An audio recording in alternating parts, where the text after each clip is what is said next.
Padahal yang namanya hikmah itu kan bisa dari apa saja dan dari siapa saja. Bahkan di Indonesia, di Jawa ini, peristiwa apapun, bahkan yang paling pahit sekalipun, kamu disuruh ngambil hikmahnya. Jadi kalau urusannya hikmah, tidak harus dibatasi tokoh siapa, aliran apa, grup apa, tapi dari apapun dan siapapun kamu bisa mengambil hikmah.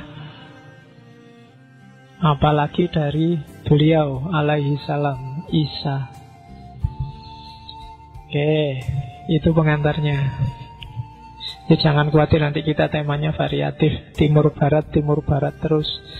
Setelah ini saya akan ngomong, saya apa ya kemarin tak rencana, malah lupa lagi karena rencananya berubah-berubah terus.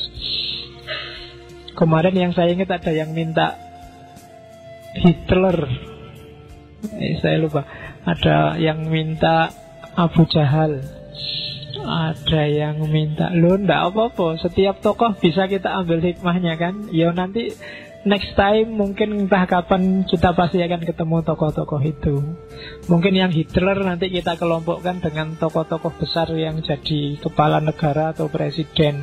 Mungkin tak jejer sama Soekarno dengan marxismenya, tak jejer sama Lenin, tak jejer sama beberapa tokoh, termasuk mungkin Mussolini dengan fasismenya, dan Hitler dengan nazismenya. Tapi entah kapan pasti ketemu. Kemudian dalam waktu dekat sebenarnya saya tertarik beberapa tokoh besar mistik Jawa. Entah mungkin sesi setelah ini atau setelah 2 kali setelah ini. Karena saya tertarik dengan 4 tokoh besar Jawa. Ya nanti kamu tahu sendiri pada saatnya. Cuma malam ini kita awali dulu dengan Nabiullah Isa alaihi salam. Bismillah ya. Saya tidak tahu sejauh mana jangkauan pengetahuanmu tentang beliau ini, tapi biasanya ketika ngomong Nabi ini ingatanmu sudah meloncat ke Kristen. Pokoknya kamu anggap dia orang Kristen, padahal Kristen itu lahir jauh setelah Nabi Isa tidak ada sebagai sebuah agama. Beda sama Muhammad yang sejak awal sudah mendeklarasikan membawa Islam. Isa dan Yesus itu sama. Saya lihat ada beberapa tulisan di internet yang anggap Isa itu bukan Yesus. Itu sebenarnya beda dialek. Itu kan kayak Charles itu kalau di Spanyol jadi Carlos, kalau di Itali jadi Carlo, kalau di Belanda jadi Karel, kalau di Jerman jadi Karl, ya kan? Di Prancis jadi Karl pakai C, jadi karepe podo. Isa juga begitu.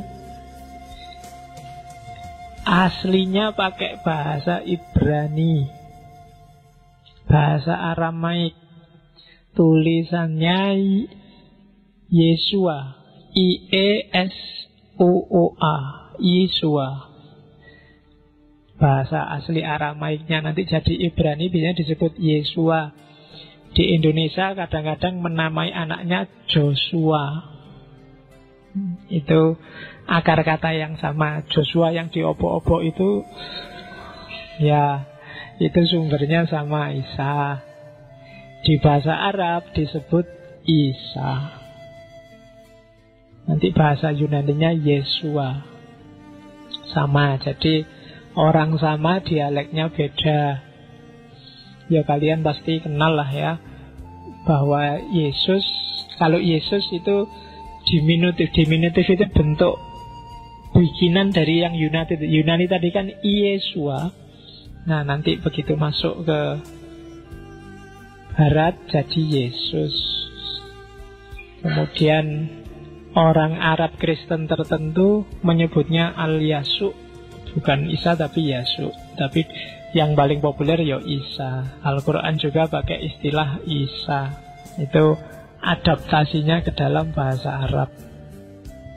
Kalau ada yang filsafat bahasa atau dari fakultas bahasa di sini, sebenarnya menarik untuk menjelajahi nama-nama orang-orang populer di tradisi yang berbeda. Karena kadang-kadang orang yang kita sebut A di tradisi yang lain disebut B. Dan padahal di A ini kita agung-agungkan, tapi begitu pakai di B kita caci maki. Padahal A dan B ternyata yang dimaksud orang yang sama.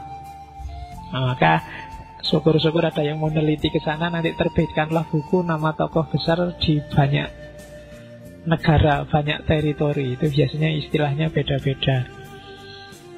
Isa, ya kita review sedikit ya riwayat hidupnya, mungkin kalian ngerti. Lahirnya di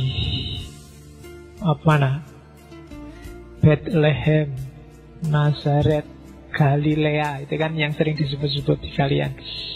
Daerah Pakistan bagian utara. Kelahirannya monumental karena ya tidak ada bapaknya. Jadi zaman itu orang kaget semua. Kalau hari ini kan ada perempuan hamil gak ada bapaknya kan gak kaget. Ya, akeh tunggale, kamu cepet-cepet nyari iklan yang terlambat bulan, hubungi itu kan. Kalau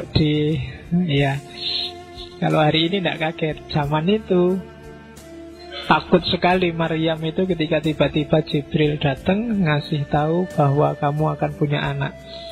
Gimana saya punya anak?